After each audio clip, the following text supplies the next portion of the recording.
IVM. Hey everybody, welcome to another awesome week on the IVM Podcast Network. If you aren't following us on social media, please do. We're IVM Podcast on Twitter, Facebook, and Instagram. I'd like to thank our sponsors, Paytm Money. So we had a really interesting week on the network. Definitely check out some of the shows that came out there. We had interesting episodes on Cyrus Says, Advertising is Dead, Filter Coffee Podcast, Glass Station Adulthood, Mr. and Mrs. Binge-Watch, Besa Besa. All of these shows had some really, really cool guests on, and there were some really good episodes out there. Do check them out. I'm sure you'll enjoy them. And with that, let's get you on with your show. You've tuned into a show called Mr. and Mrs. Binge-Watch and you were expecting a spoiler-free episode. So there are many spoilers on this episode. Kripya dhyan dijiye. Hey, you guys have tuned in to yet another episode of Mr. and Mrs. Binge-Watch. Thank you for tuning in from the confines of your home. We hope you guys are safe and sitting at home. If you're listening to us from anywhere else, please go back home because we are still in lockdown. And of course, looking at me and wondering when I'm actually going to start talking to him is Aniruddha. So Ani, what's up? What's been happening? How are you enjoying day? God knows who the cares of lockdown. Are we really discussing that? Are we talking about what else we're doing? Yeah, like what was this week like? Before we get into this week's show, what was this week like for you? There was a lot of trading taking place between Janice and me, where basically we were flipping between duties to be performed. So Janice very kindly took over the Bartan duties for 2 days. But then I also took over the Jhadu duties for the last 2 days. So we are doing a little bit of a mix and match. I don't think I've been contributing much to the kitchen. So before Janice says it, I'll just put it out there. Yeah, this week maybe my contribution towards the kitchen was less, but I'm going to be back with a bang next week, guys. Yeah. Yeah, that's pretty much the plan. Yeah, I mean, I could be nice and be like, oh, but you've been trying and all that, but no. I will not. I'm just kidding, guys. I'm sure that's happening in your households as well, where you guys are sort of figuring out your chores and, you've realized what you love doing, what you hate doing. And in addition to that, we hope you guys have been following all our recommendations because we have diligently been sitting down every week to record this podcast for you. So if you're not listening, then what is the point? Yeah. Yeah. We are not even we're so scared we are not even tracking numbers anymore. Can you track numbers? We have in the past. Oh, okay. But no, I mean, listen, your constant feedback week on certain episodes really helps. It helps us to know that you guys are still listening and you're looking for recommendations. So the show we're talking about this week is Little Fires Everywhere. It's currently streaming on Disney Hotstar. It stars Kerry Washington and Reese Witherspoon in the lead. And it's based on Celeste Ng's novel, best-selling novel actually, which was on the New York Times bestseller list. And it's a story of the Warren family and the Richardson family, right? Yeah, so I mean, I remember watching a trailer of the show when it was first announced. And of course, I haven't seen Kerry Washington on screen at all since she played Olivia Pope on Scandal. So I think that was one big USP, right? I think what is so interesting about the show to begin with is that it's got two such heavyweight actors attached to the show.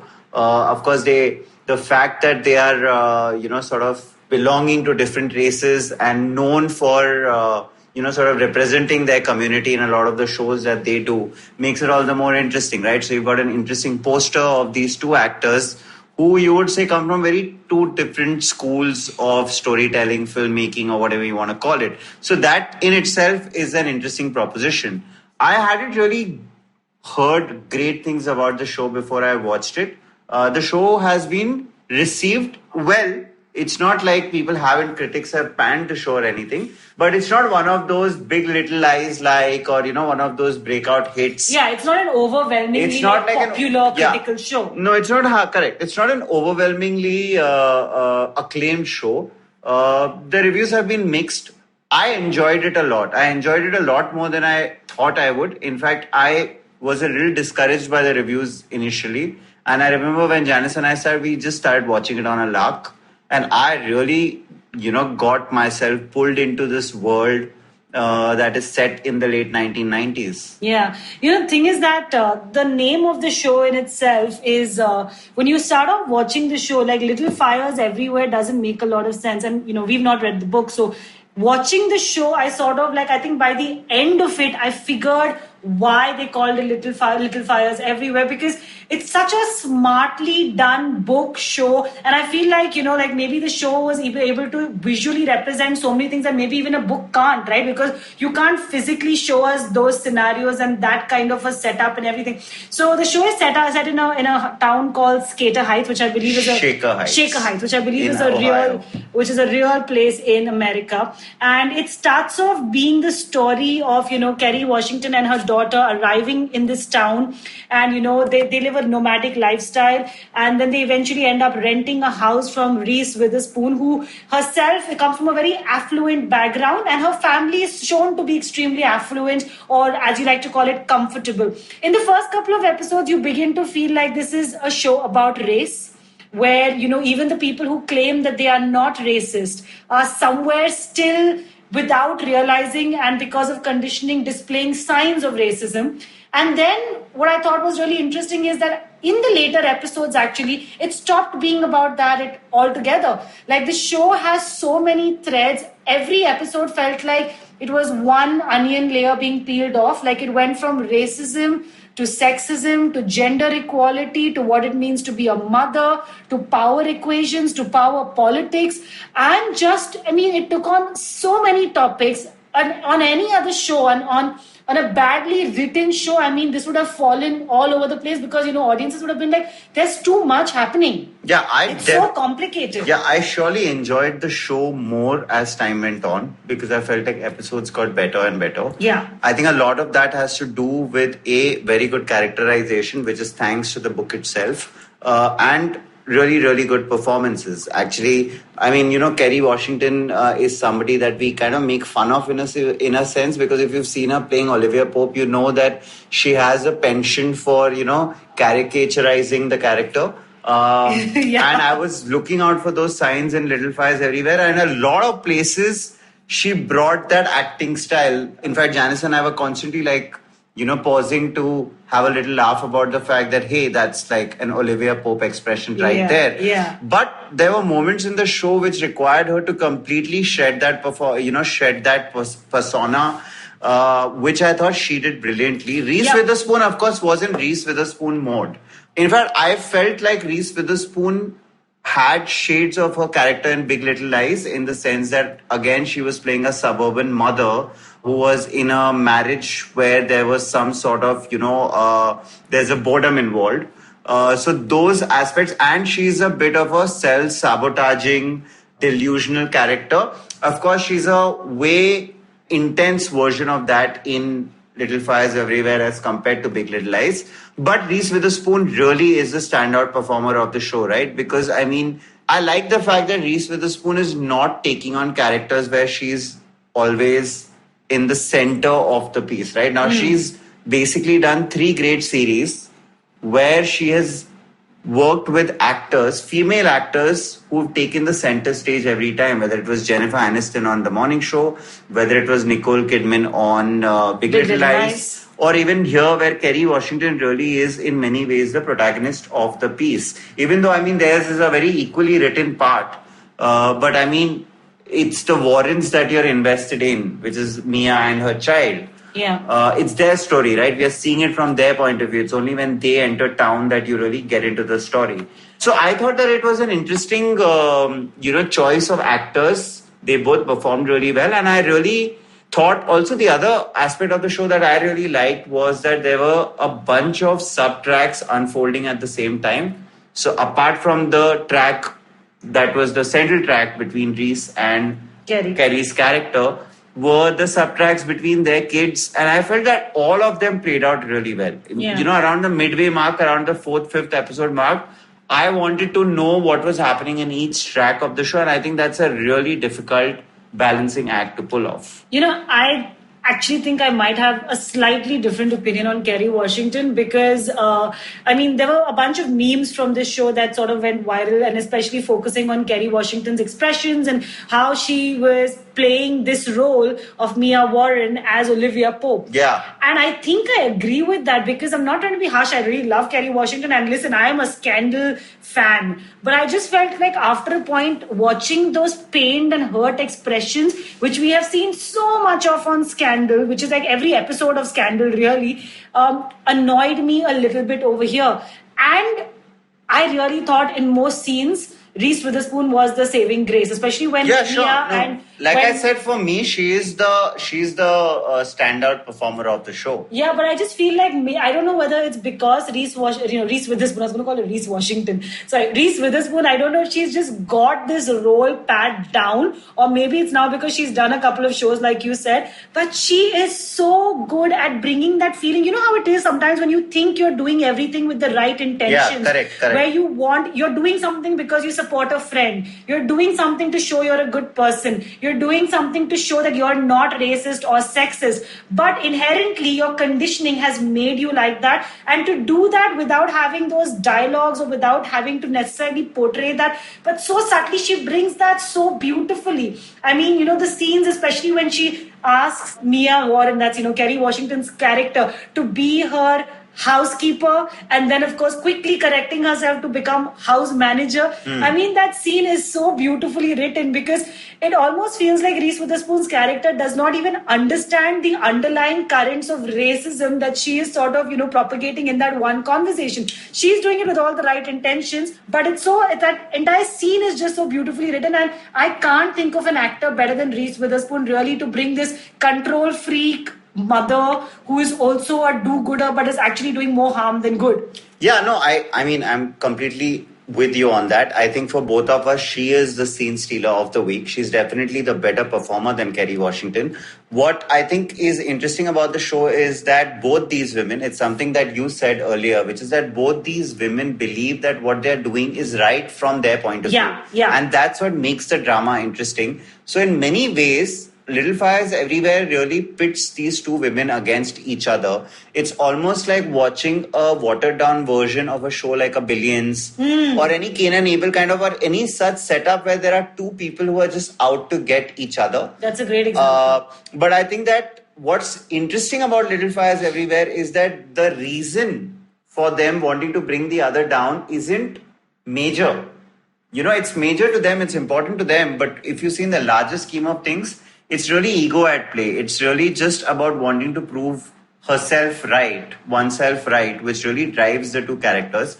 The other interesting thread on the show is the one between the kids, because both these kids, both sets of kids come from different socioeconomic backgrounds. Mia has a only child called Pearl, and she's a very interesting character.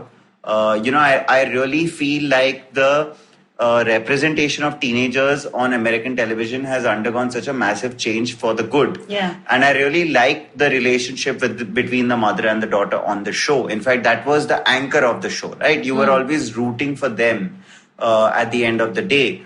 Reese Witherspoon has 4 kids, and they, of course, are slightly more spoiled. And they were all, each of them is an American teenager cliche.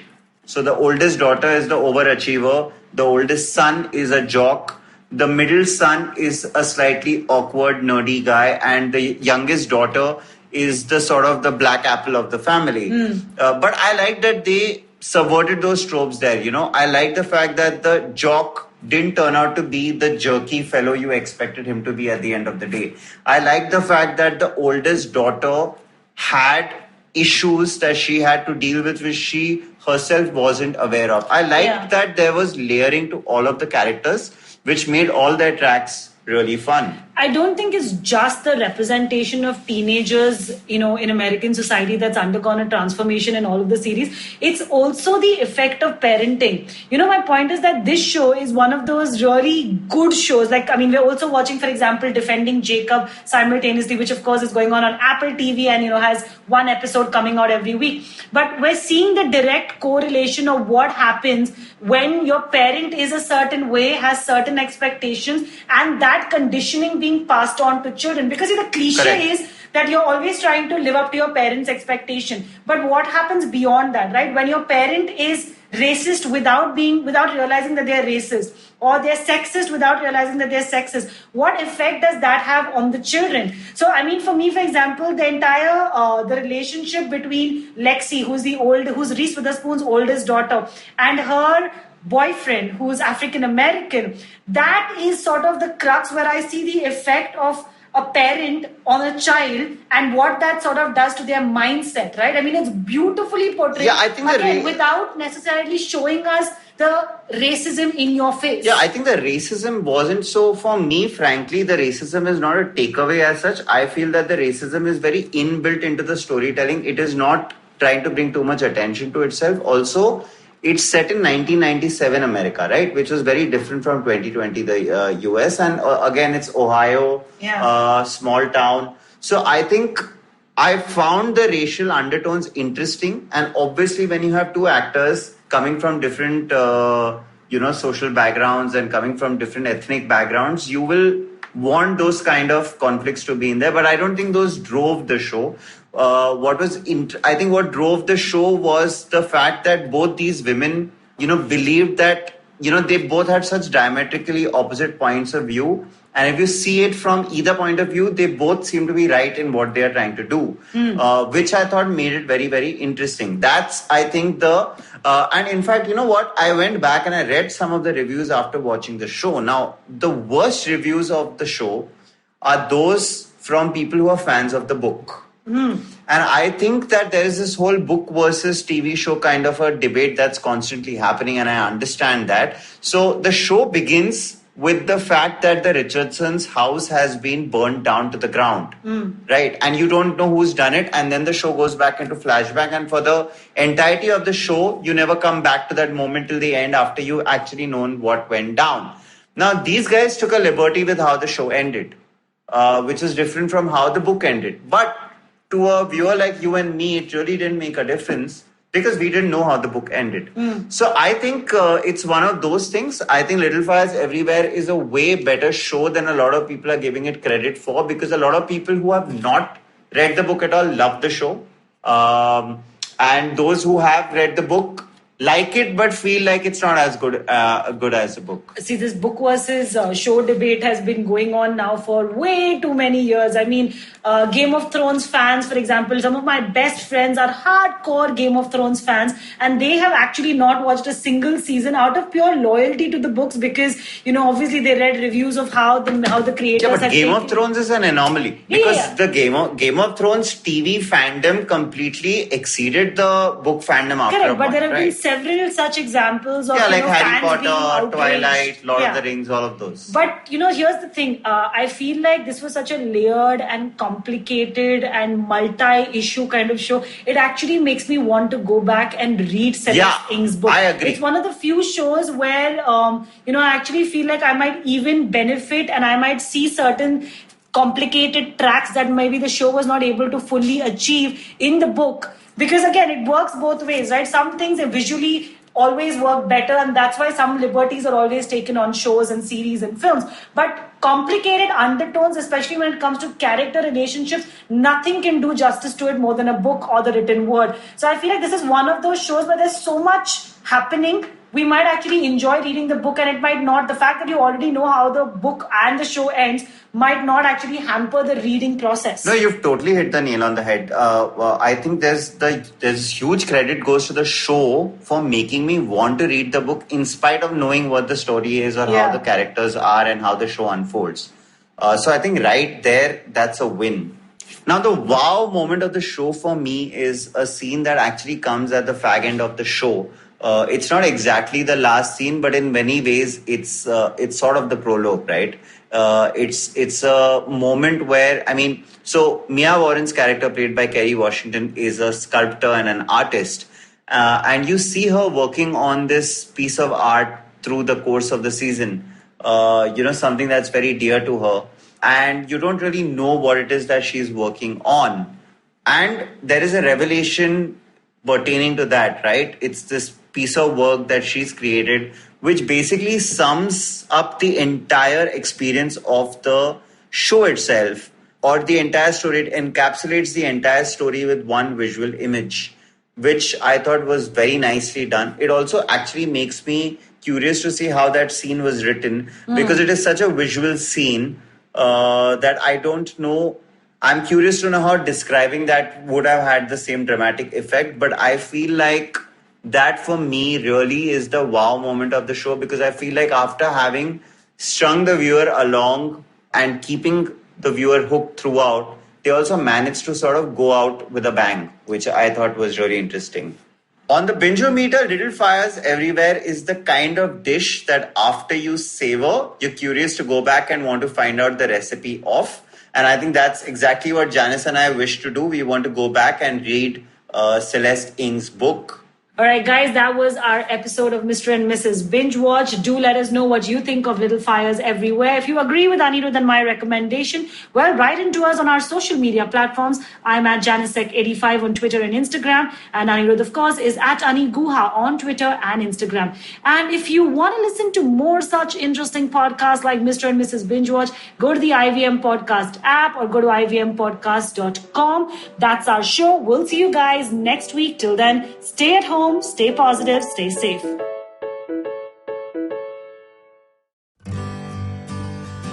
Remember the last vacation you took? What about the one you took 3 years ago? Okay, how much do you really remember? It's a question I've asked myself often over a decade of traveling the world. Hey, I'm Utsav and I do not travel the world for a living. I have a full-time job and responsibilities, but I have made traveling the world a priority. Priority enough that I negotiate extra leave in my job contracts, obsessively track my frequent flyer miles, and I'm willing to take off at the sight of a cheap ticket. Yes, I am cheap. I have lived and worked in 3 countries. I understand human behavior for a living, and these experiences have given me unique insights into places, people, and culture. With over a decade of travel behind me, I increasingly realized one thing, that we cannot see everything. So whatever we see, we must see deeply. Because as the film of memory decays, the imprints which will stand the test of time are the ones felt by the immersion of the senses, not by fleeting encounters with them. Postcards from Nowhere is an immersion into the world of slow travel, one story at a time. Tune in every Thursday on the IVM Podcasts app, website, or wherever you get your podcast from.